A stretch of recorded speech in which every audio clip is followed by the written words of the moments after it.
Pilot Boys in the building. Welcome to the Pilot Boys podcast, where you'll get the real on all things sports, music, and pop culture. I am Mecca Don here with my co-host V. Quarantine still.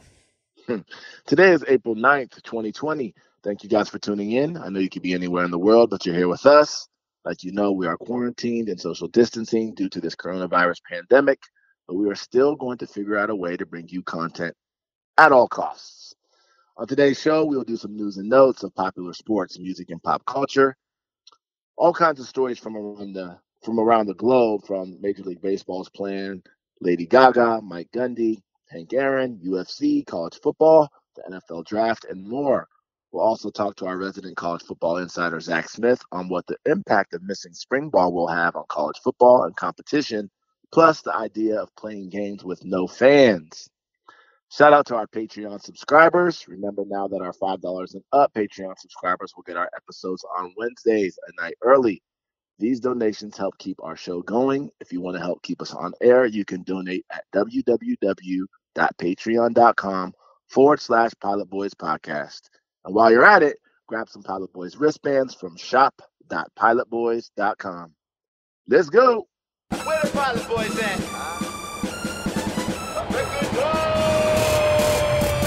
Pilot Boys, we get on up. We don't fly, boys, we getting up. So high.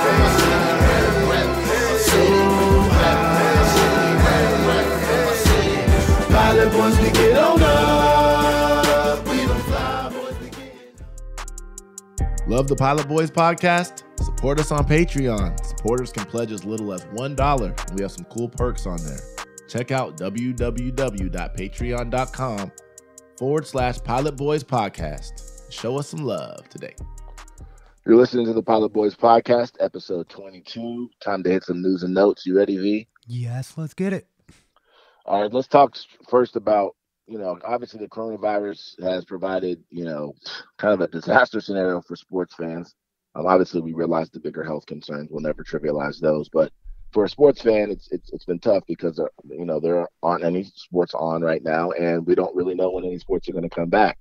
But Major League Baseball has, at least proposed something, or at least is working on something that could bring back baseball in May, which I think is very aggressive. But essentially, what they're trying to do is kind of quarantine all of their players, all 30 teams in the Phoenix area, have aggressive testing, have doubleheaders, obviously no fans, but try to get the season started. Obviously with the help and guidance of healthcare professionals in May, and just see where it goes. So that's what they're working on right now. What were your thoughts when you first heard about that? Well, it's obviously, I think every sport has to have some sort of plan of what they're going to do and adjust for the new reality. I don't know if this plan was something that they're far down the lines of, or if it was just a proposal that they're discussing as an option. But I think obviously the priority at this point, I think it's a little premature to plan any sport. I'm playing any sport, especially with us still not understanding this virus and illness and how it is passed and transmitted, and the potential effects that it could have, even if players are quarantined together, if one player gets it, if they're all together, somehow being even in the Phoenix area, how that would even work.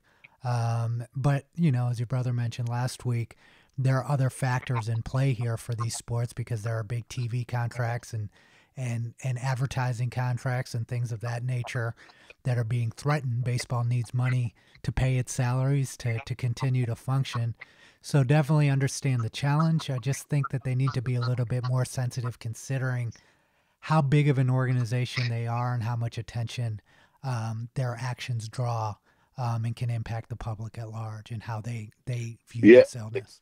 Yeah, I mean, I think, well, first of all, I would have to imagine that, they at least believe that they're taking this seriously, right? And because, they don't mention any kind of idea about this plan without mentioning the fact that they're going to be consulting specifically with healthcare and medical professionals, so on and so forth. But what, to me, it brings up a kind of a bigger point, which I think any business that's in business, whether you're in sports or not, is going to have to imagine a world, at least in the next, I would say 18 months or so, before there's a vaccine, where you have to get back to business on some level. And what that's going to mean is that you're going to have to actually implement things that are different from what you had previously done. When this thing, quote unquote, opens back up, it's not going to be, oh yeah, everybody get back to business as normal. No, it's going to open back up slowly. You're going to have to trickle in. You're going to have new ideas and new plans. And there's also going to be a risk that's not, that's not 0%, that your employees or whoever else is around, personnel, are going to someone's going to get sick or someone's going to get infected. And so maybe that's where waivers and so on and those type of things come into play. But it'll be interesting. I mean, Major League Baseball isn't the only one talking like this. UFC also is saying, well, we're going to buy a private island and we're going to hold our fights. They're being even more aggressive. What were your thoughts when you heard about UFC's idea to try to get back to business ASAP? Well, I'm a little less surprised by the UFC, just to be brutally honest, because if you look at the sport itself, it is a very violent and vicious sport whose athletes are taking grave risk every time they enter a ring. So the expectation there and not taking this virus as seriously isn't as surprising in that sport. But if they, again, this again goes back to are the players or the fighters all going to sign off on this thing? Are they going to sign waivers? Being on a private island, are you going to have the healthcare? Are you going to fund the UFC? Going to fund having the healthcare facilities in place, making sure that there is vigorous testing, and then that, in both these situations, it raises a larger PR concern, which is something that's already been voiced, and you've mentioned it on social media a few different times about how is it all these celebrities and even a tiger in a zoo can get a test, but it still remains hard for the average citizen to get a test, and the potential issues that creates with, are these athletes, is that what we should be prioritizing, is making sure that sports continue when there's still a major healthcare crisis going on with the overall community? Yeah, so I think from a PR perspective, you're right. They're going to have to be able to deal with that. I think one thing, at least for Major League Baseball, who probably cares a little bit more about PR, they're going to have to make sure that testing is widely available to the public by the time they open back up. Yep. And not just because, people are going to be upset, like, oh, why can they get tested? We can't. That's one thing, and that's the big issue. But the other issue is that this thing is actually starting to touch everyday people daily now. Yep. So now there's not one person I know personally that doesn't know someone, or at least know of someone who's been infected with this disease or this virus, or who's in the hospital. And as time continues to go on, we're going to see that more and more. So it's going to start becoming more and more personal to people. And then the stories of people who are sick or who have high fevers or whatever, who can't get tests, those are also going to start to increase until testing becomes more widely spread. But one of the big issues that I was thinking about as it pertains to baseball, and Jeff Passan, I'm not sure how you pronounce his last name, he's the one who actually kind of broke the story to ESPN about Major League Baseball. One of the things that he had touched on was, what's the players' reaction going to be to this? Because theoretically, these guys want to play and they want to get paid. I mean, yes, they don't want to be away from their family for 4.5 months in Phoenix, sequestered from everyone and not able to do stuff.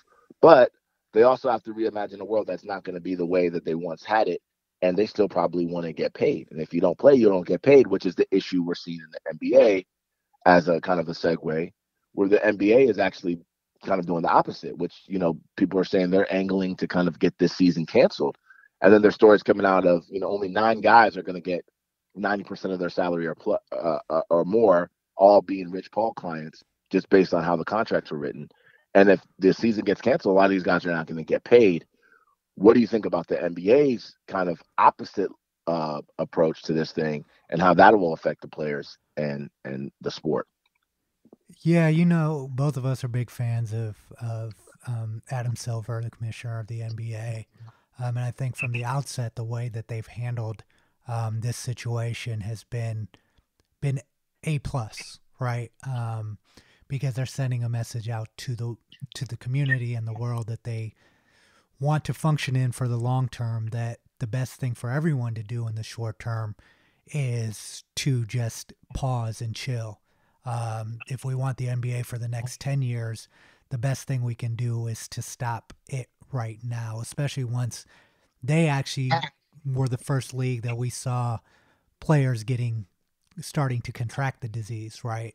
So again, that might have been part of the reason for their response, but again, the NBA is handling this well, and I do believe that although I think there's the 90% that they will come to some reasonable understanding with the players and their union to sort out the financial side of this thing as well.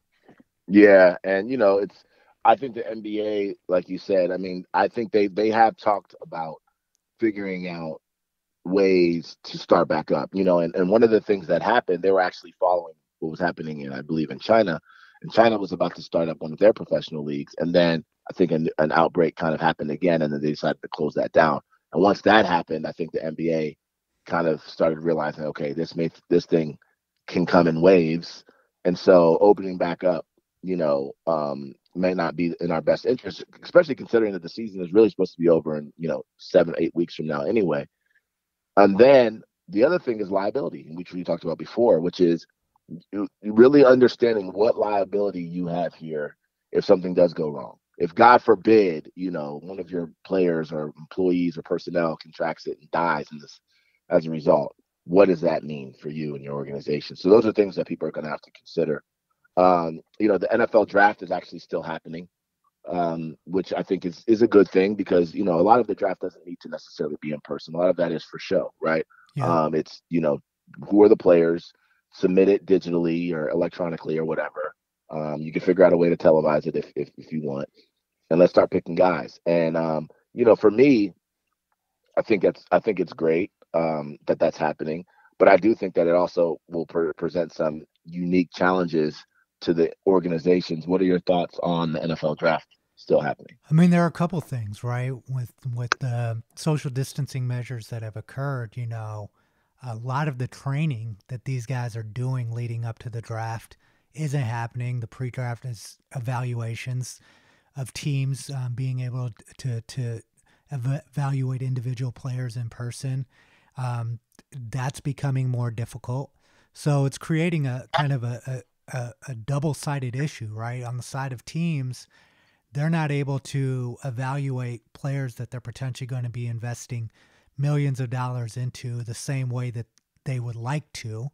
And on the flip side, the players who are trying to improve their draft status or stock, pretty much what people have seen through the combine, and many of these guys didn't get invited to the combine. They were relying on their pro day to make an impression, are not going to get that same opportunity.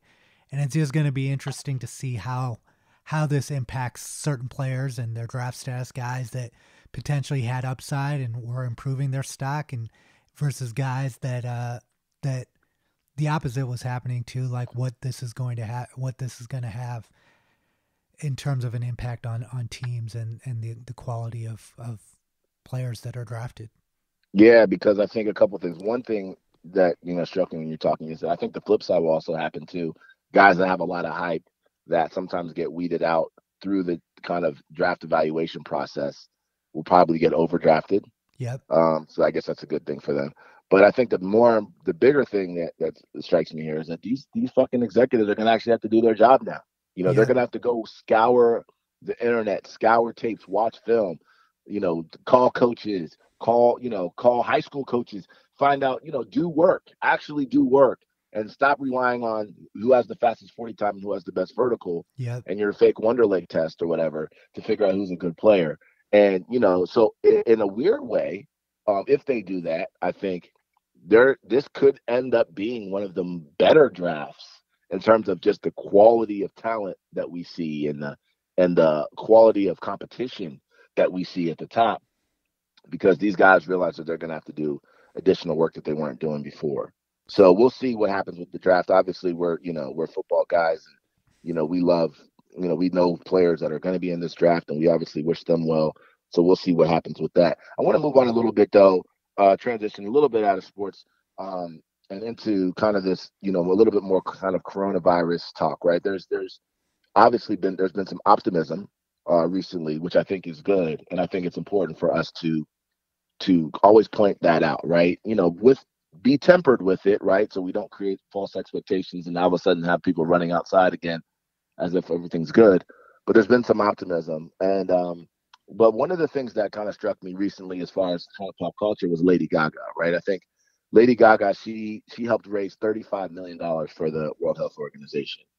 And one of the things that she had said that I think was poignant was when she was talking in a Jimmy Fallon interview, she was saying how she's not buying this whole "we're all in this together" talk from celebrities. You know, a lot of celebrities are posting videos and singing songs and saying we're all in this together. This is the equalizer, and she's like, that's bullshit. Because at Yep. the end of the day, we're not all in this together.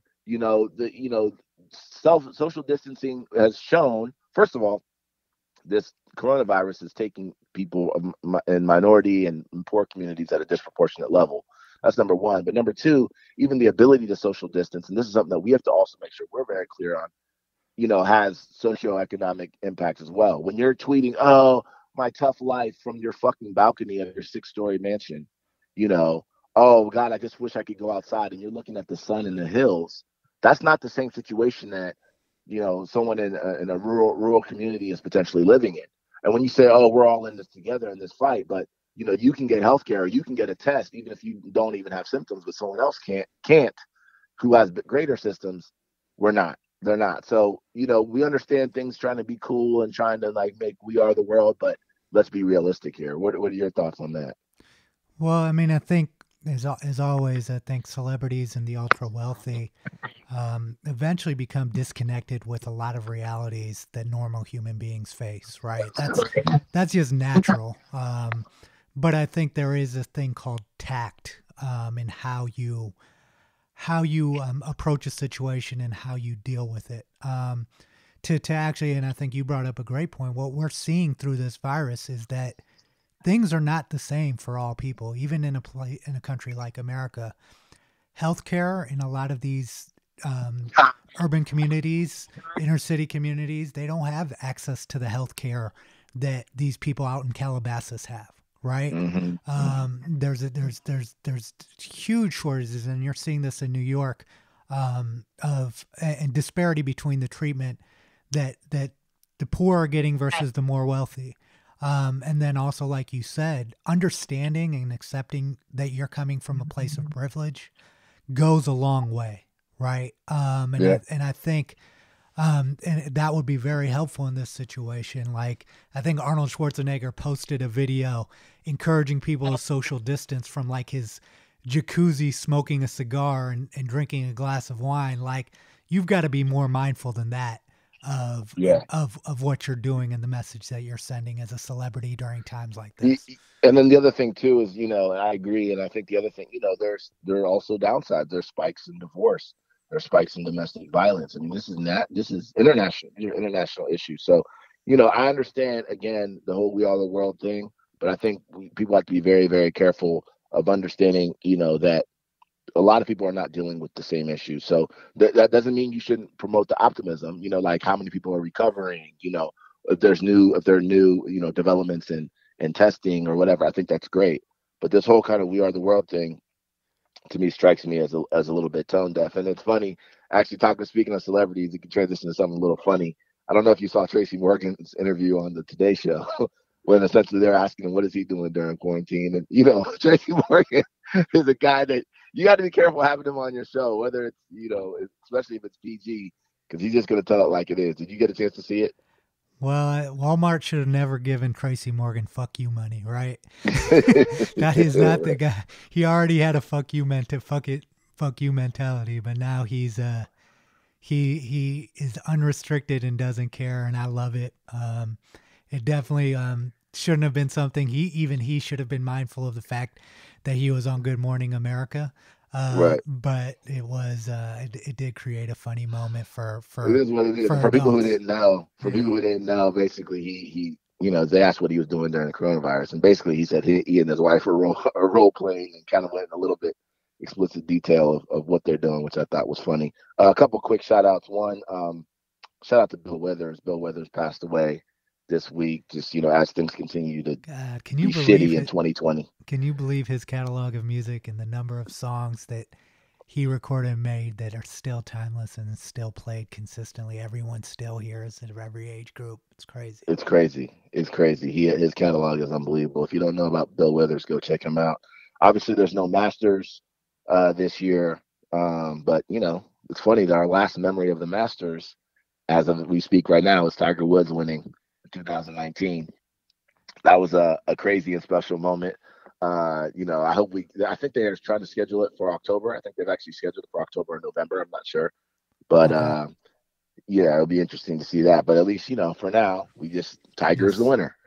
just rewatch last year's Masters, and Tiger maybe deserves to have an extra year of people to enjoy his win, right? Yeah, and also this week in 1974, Hank Aaron, actually April 8th, Hank Aaron broke Babe Ruth's home run record, which was something that nobody ever expected would ever happen. That number is still ridiculous to this day. Babe Ruth's number, not to mention Hank Aaron's number. Any memories with that, or any thoughts on Hank Aaron? I mean, to all of us, Hank Aaron should always remain the home run king, considering the time that he came in, what he dealt with, how he got to that record, and then, obviously the steroid era. Barry Bonds broke that record, and Hank Aaron has been on record saying that that's a little that is controversial, and has been a topic that we've talked about since the steroid era and since Barry Bonds. But what Hank Aaron accomplished without any cloud over his name and breaking a record like Babe Ruth's, I mean, and what it represented to society, is just an amazing thing that we should always relish and remember. Yeah, and it's to me, Hank is just obviously one of the greats, and not just what he did, obviously as a home run king, but just who he is as a person and all the different stories you hear about how he's helped different people and how he's been just a great statesman for baseball. One other thing I want to talk about in news and notes before we get out of here, and this is kind of a little grim, is the celebrities dying at age 27. There's been first of all, there've been a lot of celebrities that have, particularly rappers that have passed away in the last couple of years. Not all age 27, but it's a topic of, more so about celebrities dying young than it is necessarily about the age 27. But, if you look back in history, Amy Winehouse was 27, Kurt Cobain was 27, Jimi Hendrix was 27. I mean, the list is extensive. And it is sad because, it's particularly now seeing a lot of these increased deaths. There's another rapper from LA that died this week as well. And it's kind of just like, wow, like seeing all of our young kind of celebrities and talented people die. What are your thoughts, first of all, just on that generally, and then also on the kind of the 27 thing? I mean, obviously the 27 thing has been debunked. Obviously, there are just so many great talents. I mean, it came to light recently because I think April 5th was the anniversary of Kurt Cobain's death at 27 by suicide. What it points to me to more than anything is a reminder that celebrity life isn't always what it's cut out to be. Becoming that famous and generating that much attention, there is a dark side to that many people can't handle. And you see a lot of these situations, they involve drugs or depression or other issues that we just have to always remember. We always see the glorified side of celebrity, but to also appreciate and understand that for these people, it's not always an easy life, right? Yeah. Yeah. And that's, as someone who's an artist and, been in this business for a long time, that was one of the things that always kind of just scared me before I really got into it, was like, what does it mean that all these people are dying young? Is it that this lifestyle or this industry is providing a hard life for people that they're not able to cope with? Are you in danger as a result? Those are things that real issues that, we talked about. You and I have even talked about Yep. many times before and trying to figure it out. And like you said, this week is the anniversary of Kurt Cobain's death. And that was one of the saddest ones. I remember just how popular he was. I mean, not even just amongst, white kids. I mean, he was popular. Nirvana and Smells Like Teen Spirit was popular, amongst everyone. And when he, took his life, we were all very saddened by it. And so it sucks for us as fans, and obviously more so for their family and so on and so forth, of course. But as fans, to see kind of our artists that we fell in love with, who are providing us so many great moments, it sucks to see them go like that. So, obviously RIP to all of them, and hopefully we can start working on things, mental health and other things that can, start making sure that people aren't ending their lives like that, and not just celebrities. You and I talked about this before. Suicide numbers are going up, even during this time period with the coronavirus and people losing jobs. That's another thing that we have to keep our eye on. So let's just say keep prayers out for that. And then check up on the people that you know and are concerned about. Don't be afraid to do that that's consistently. Great advice. And then also, I think the last thing I'll say on that, it was as it regards to mental health, is stop forcing and pressuring people to do whatever you think that they should do. This is a very difficult time for people.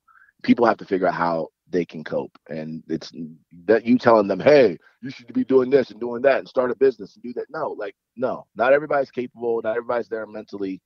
Let people cope the way they need to cope. But I do think the point that you made about making sure people are checking up on people is very poignant. And, I guess we can leave it there, man, because this is very serious. And we just want to make sure that, people understand how serious it is. And then also that we put our 2 cents out there and, hopefully, help the world, even if it's in a small way. So that's it. That's all we have for News and Notes, episode 22. You're listening to the Pilot Boys podcast. You're listening to the Pilot Boys podcast. We are now here with our resident college football insider, former Ohio State wide receivers coach, Zach Smith. Zach, welcome to the show. Appreciate you having me on, even in quarantine. Yeah, even in quarantine. And obviously, we know your podcast is still going, Menace to Sports. Make sure everybody check that out everywhere. Zach, we had a couple questions, man. We wanted to talk kind of, obviously about college football, as it relates to the coronavirus. I mean, obviously, we know that we're in a situation now where spring football has been canceled pretty much everywhere. And, who knows what's going to happen with summer conditioning. And so, we've been looking at this situation and thinking, okay, Kirk Herbstreit came out and said he doesn't think there's going to be a season. Then people pushed back on him and said, why are you saying that? And so obviously there's all this discussion about whether there's going to be a season. So let's just assume, for the sake of this particular question, let's assume that there is a season that gets played this fall.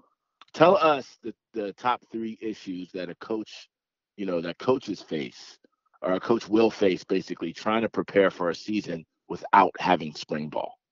Yeah, without having spring ball, it's going to be, you got to look at it. And I've been doing a breakdown kind of for one of my shows coming up of who's going to be impacted the most, like what teams, because if you really look at it, it's the teams that needed those reps the most, albeit it's a new staff, a new coordinator, a new quarterback.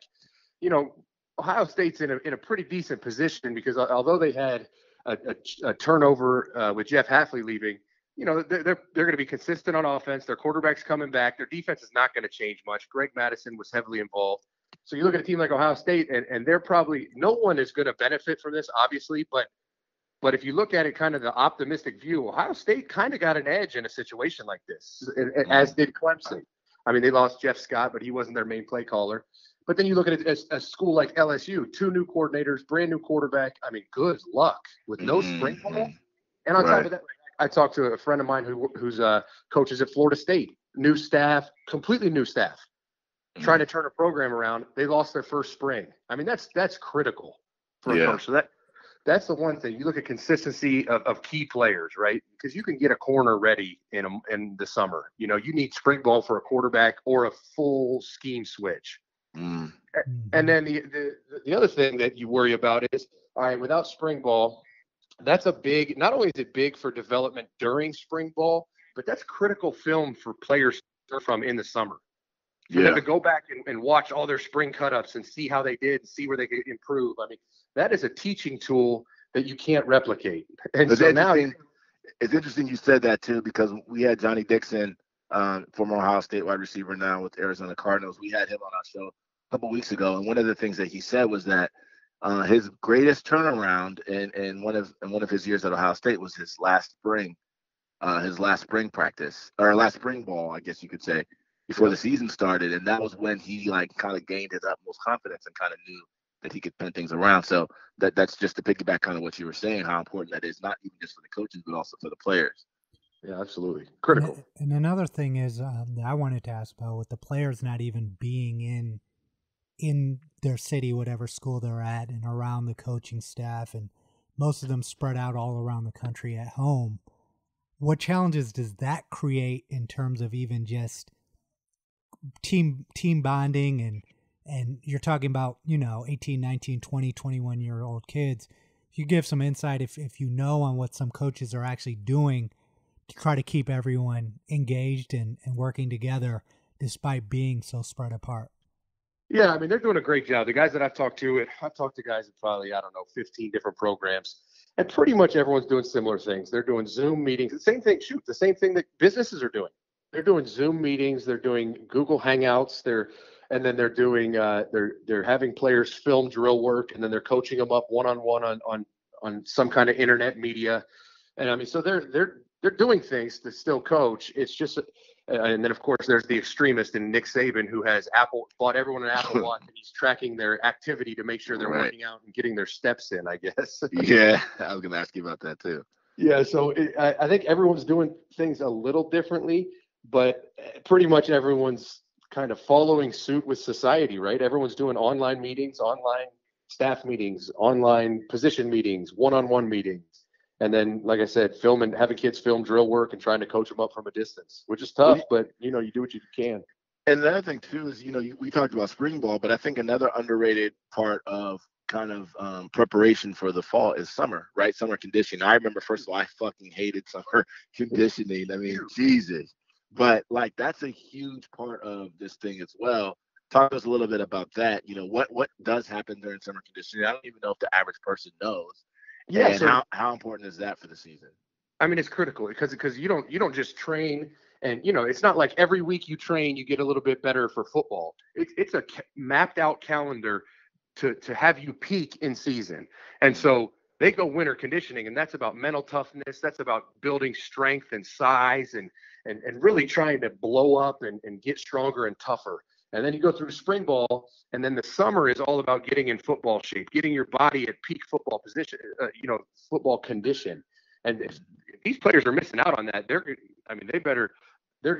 has to be a clear plan of what they're to be doing at home and some sort of follow through. Because if they just skip summer, you're going to see multiple hamstring injuries. Guys aren't going to be at peak physical shape. You're not going to even know how good a receiver could have been or how fast he could have been, because he didn't have those 3-4 months to get ready for the season. And it's interesting. So one of the things too that I guess you kind of just touched on, which I was also going to ask about, was kind of how we, let's just say, obviously there's going to be an abridged summer, right?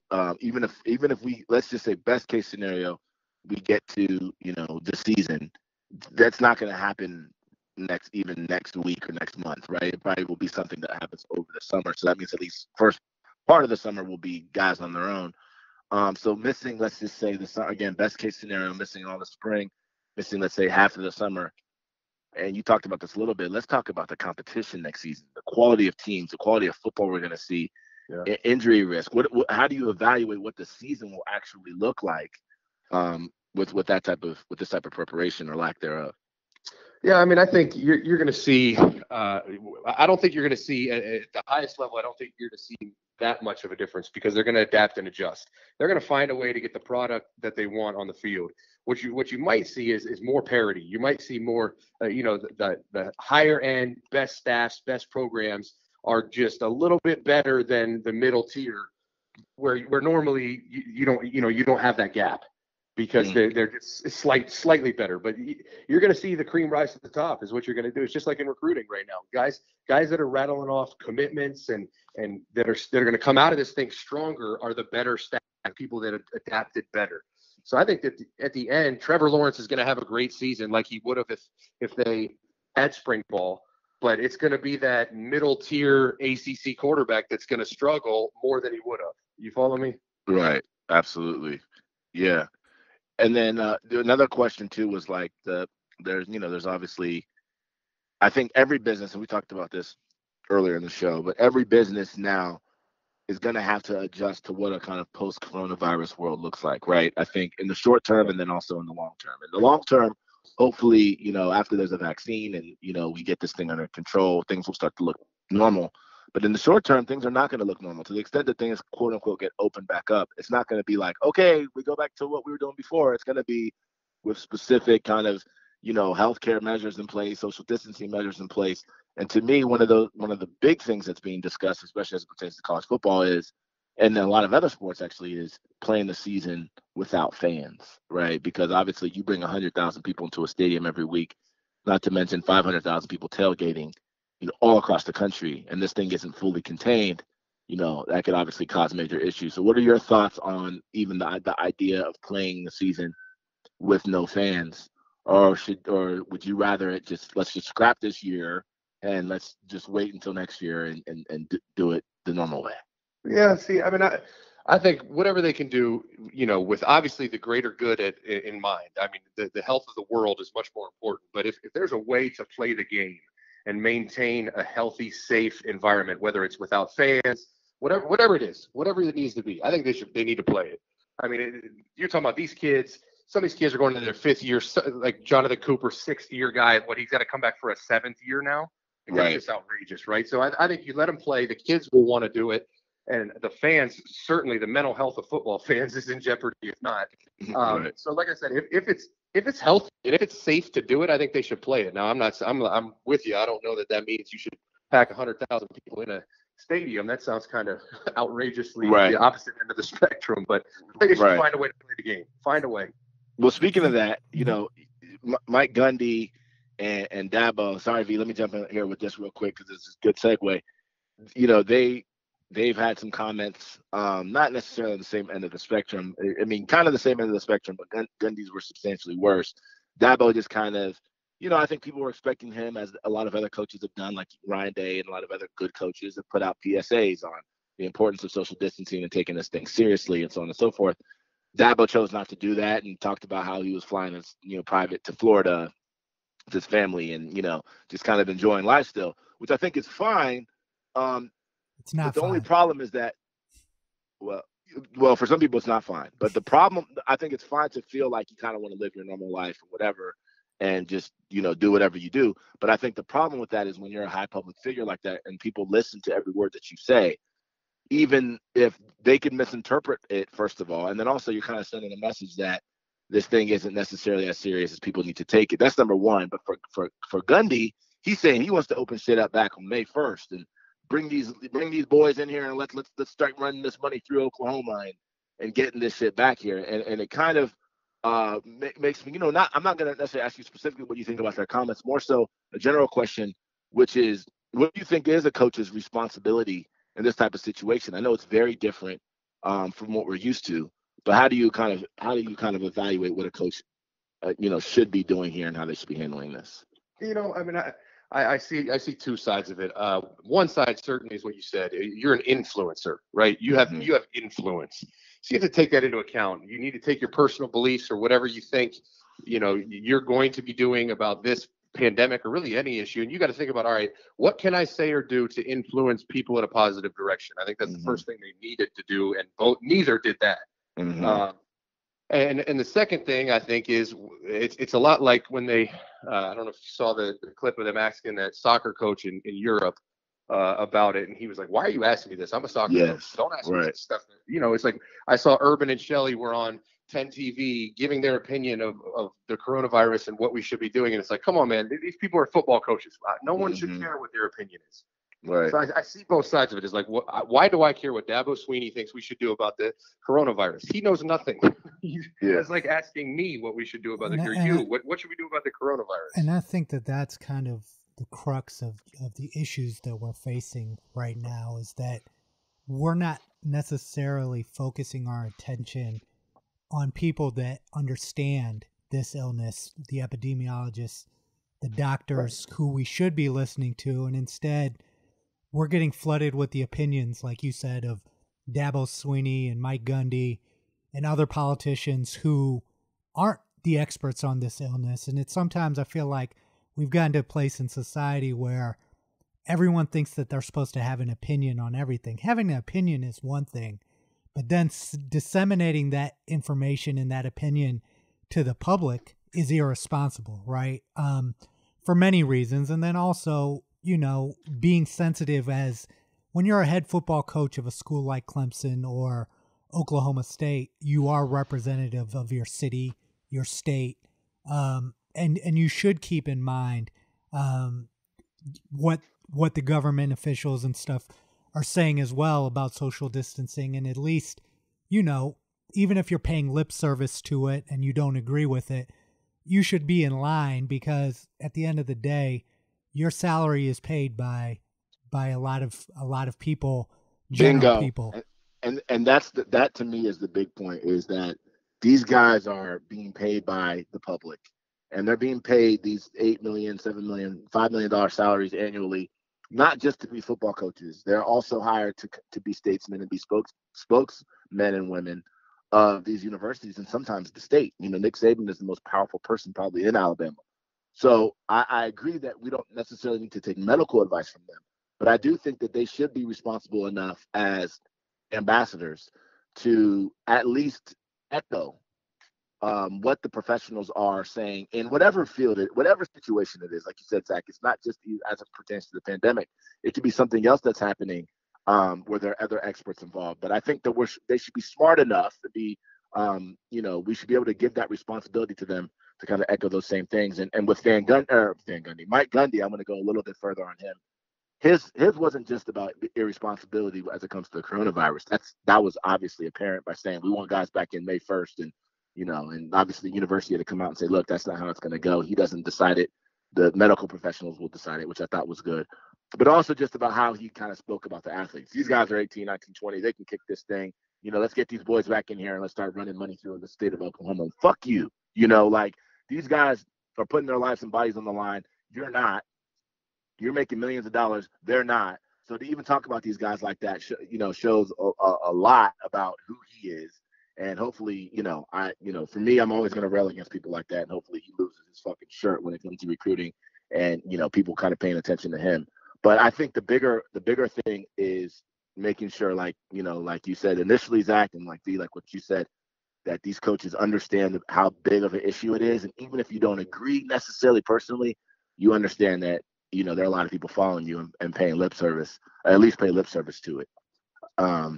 So, we'll see. I'm surprised that happened, but, that's probably how a lot of coaches feel. So one other thing I wanted to talk about too, Zach, is kind of the economic impact here, right? Because obviously, let me just say this, right? Because it's very important that people understand. We understand that the most important thing that as it relates to this pandemic is the value of human lives and the healthcare and medical aspect of this thing. We'll never trivialize that. So to the extent that we ever talk about, football or sports or economic impact, please know that we also always understand that comes first. But there are other issues that also need to be addressed, right? And one of them is economic impact. And one of the questions I'll have for you, Zach, two questions actually, is one is for the coaches, right? Let's say there is no season. How does that affect your contract? How does that affect, your feeling about employment, and then secondly, in Columbus, and I know you've been in Columbus many, many years, what would the economic impact of Columbus happen? What would it be in Columbus? And V, I want your opinion on that too. Yeah, I think, it's one of those things where football coaches are so spoiled that I'm sure they'll get paid regardless of what goes on. It's not going to impact them. Although I'd love to hear that, they're no different than the bartender at the local restaurant, where it's like, sorry, no football, no paychecks. That'd be hilarious. Right. But it's not, that's not realistic, I don't think. So they'll be fine. I think that the reality is that the impact that it's going to have on the sports world outside of the program. Ohio State will survive. The coaches will survive. It's more like, you look at my podcast and what I'm building. I have huge plans for the fall that we're hopefully going to catapult this thing to another level.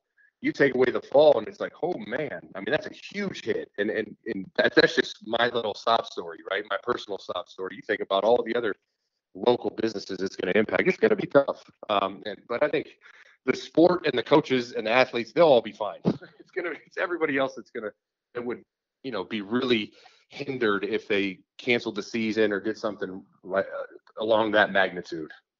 Right. What are Yeah, your thoughts on the economic impact, especially particularly in Columbus, just knowing how much Ohio State football kind of runs the city? I mean, Columbus is going to definitely be impacted. Obviously, it's a city that's not completely dependent on Ohio State football, and there are other industries as well. But if you look at it, you take away anyone that's been in Columbus, and you also have to look at places that aren't like that, like LSU, for example, in Baton Rouge, as well, in cities like that where football really does drive the entire economy in the fall, right?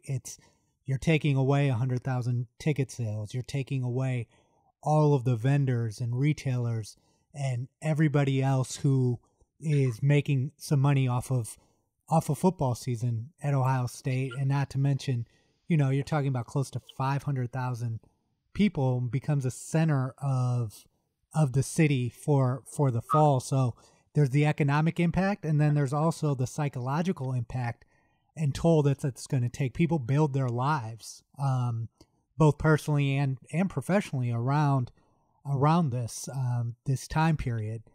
We can, and that whether or not you agree that that's all right or not, it's just the reality. And Well, I think that's why a lot of people were really pissed off with Kirk Herbstreit. Is not necessarily because they didn't agree that there was a chance that what he was saying was actually true.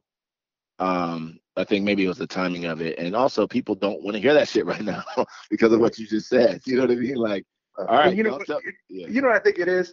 I think it's kind of like when the governor of Virginia shut down Virginia until middle of June. Like that may be where we're headed, but you don't need to do that for clicks. Kirk Herbstreit said that stuff so that he could like get clicks and make the news. It's like, yeah, that might happen. Let's get there when we get there. You know what I mean? Yeah. And he's and who, again, it goes back to, you are an analyst for college football.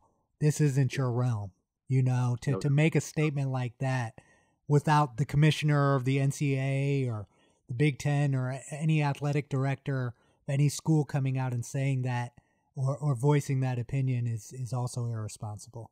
Well, I think, also, and this goes back to what we were saying about the coaches, kind of understanding who you are, you know what I mean, in your platform, and who's listening to you, even though, because the other thing is I assume, and this is just, from knowing Kirk a little bit, I assume that his opinion was based on something, right? He's done research. I'm sure he's talked to doctors and has people that he's consulted with that made him form that opinion. It was maybe an educated opinion.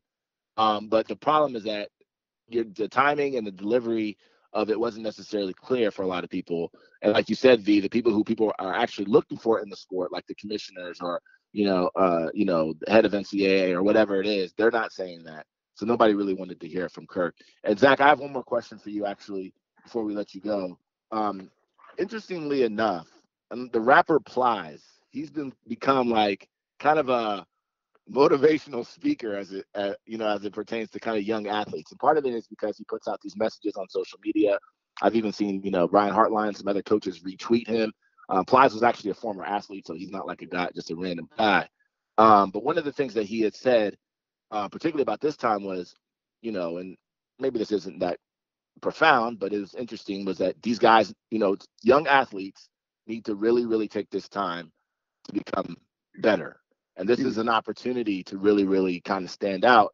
And the people who really are working hard now are going to be separated from the rest. And I guess my question to you is, as a coach, what type of advice would you give a young athlete or a player, who's on a team right now, even a guy who's a star?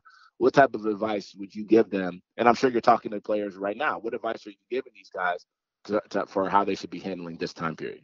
Yeah, I mean, I talked to Paris Campbell yesterday, I think 2 days ago, about it. And I think it might have been inspired by the Plies video, which is funny because I saw the same thing. And it's like you normally, especially a young athlete, an NFL athlete kind of has freedom to do whatever they want anyways. Mm-hmm. But you talk about a college football player or a high school football player, they are bogged down with so much external things outside of the game. I'm not saying they're not important, but that's an easy built-in excuse. Like, I couldn't train for 6 hours today because I had class and homework and this and that. Well, now you're at home.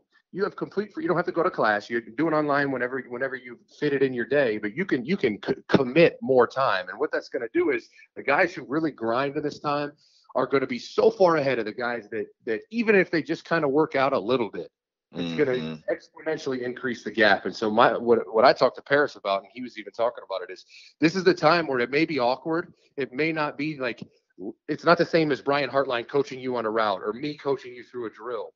You may be out there with your fiance and she's throwing you the ball, but it doesn't matter. You're running routes and you're doing something and you're getting better. And so that's why I think a lot of guys would feel awkward. Like for you to go outside with your mom and she's going to shoot you jugs. It's like, that's weird. You know, like, is that grinding? Like, yes, it is grinding. It's grinding more than someone that's not doing it. Yeah.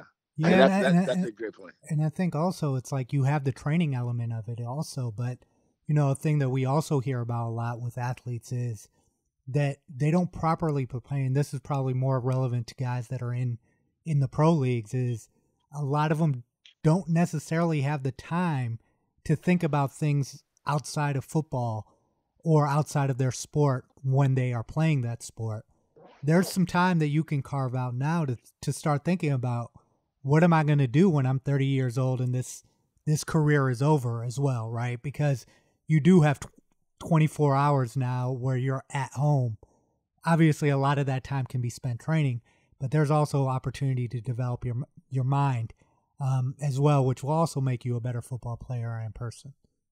Yeah, and Zach, I think one of the things you just touched on too, especially for like the college athletes, is a lot of the external stuff, you know, study hall and, you know, class and, you know, family issues, and not that the issues don't exist still, but there is a lot more time for these young guys, you know, to literally just be outside, go outside and work on your stance, go outside and work on your explosion, you know, do cone drills in your backyard. You still have the freedom to do that. You can go to a park, not saying you should be around people, but you can go to a park and get it in, like you said. And if it's your fiance throwing you the ball, even if she misses you every time, it doesn't matter. You still ran those routes. And the other thing that I think that you said, which is very important, is that this is kind of a relative business, right? You know, Michael, so what you do, you know, it might not be the best thing, but if you're doing more than the other guy's doing, then you're going to look better than the other guy is going to look. I mean, that's just kind of, you know, assuming equal talent and all that other stuff. So, and my biggest point when I talked to Paris, I talked to a couple other guys, is let's just say everything was normal. On an average day, you spend what, an hour and a half in a car if you got a lot going on. You just bought yourself 10 hours in that week that you don't have to do that. So where are you spending that 10 hours? Mm-hmm. That's great. It's a great point, man. It's a great point. And what I said on Twitter, you know, as a follow-up to Ply, what Ply said is that we are going to see, man. Like, we're going to see who put in the work and who didn't. Hey, when you push play in the fall, you're going to find out. Exactly. And the thing is, you're also already seeing it with social media and Instagram and everything. You're able to act. I'm seeing the guys, you know, even on the current team that I'm seeing every day posting their workout videos and showing what they're doing, and the guys that aren't, you know. It's posting their video games, you know. Yeah. It's like the DJ battles and the producer battles that are happening. You know, there's some people at home that are sulking. And again, everybody's going through stuff, so I'm not making light of that. But there's some people who are thriving. DJ D-Nice is thriving. His career is going to be bigger than it ever was. He's already huge, but it's going to be bigger than it ever was when this thing is over. And so that's one of the things Fly said in the video too, is, you know, one of his coaches told him that you either get better or you get worse in life. Life continues to go on, but literally only one of those two things happen. And a lot of times it really comes down to you and what you decide. So, you know, we are going to see, and hopefully we will have a college football season. And if we do have a college football season, that means that this pandemic has been gotten under control to a certain degree, which obviously we're hoping for first. So we will see that, but we'll continue to monitor this thing as, you know, I think every week has changed. The data is changing. The data is going to continue to change as we social distance, because it's hard to model these things accurately, especially when you don't know what each individual person is going to do in a country of 350 million. Right. So, but every week it looks like the optimism is growing a little bit, at least over the last week. And hopefully we continue moving in that direction. But we will continue talking about it. Zach, thanks for joining us on the Pilot Boys podcast. Your insight is always great. Make sure you guys check out Zach's podcast, Menace to Sports. It's available everywhere. And we will talk to you soon, man. Have a good one. Stay safe. Yeah, I appreciate it. Stay safe. Thank you, too. That's all we have for today's show. Thanks to our guest, Zach Smith. Thanks to everybody for listening. Subscribe to the Pilot Boys podcast on Apple, Spotify, Patreon, and YouTube. And please follow at Pilot Boys Pod on Twitter, at Pilot Boys Podcast on Instagram and Facebook.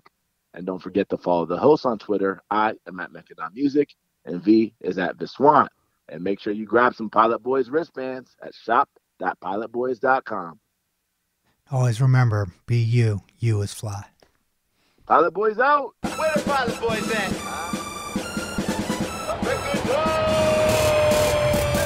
Pilot Boys, we get on up. We don't fly, boys, we getting up. So high, so high. Pilot Boys, we get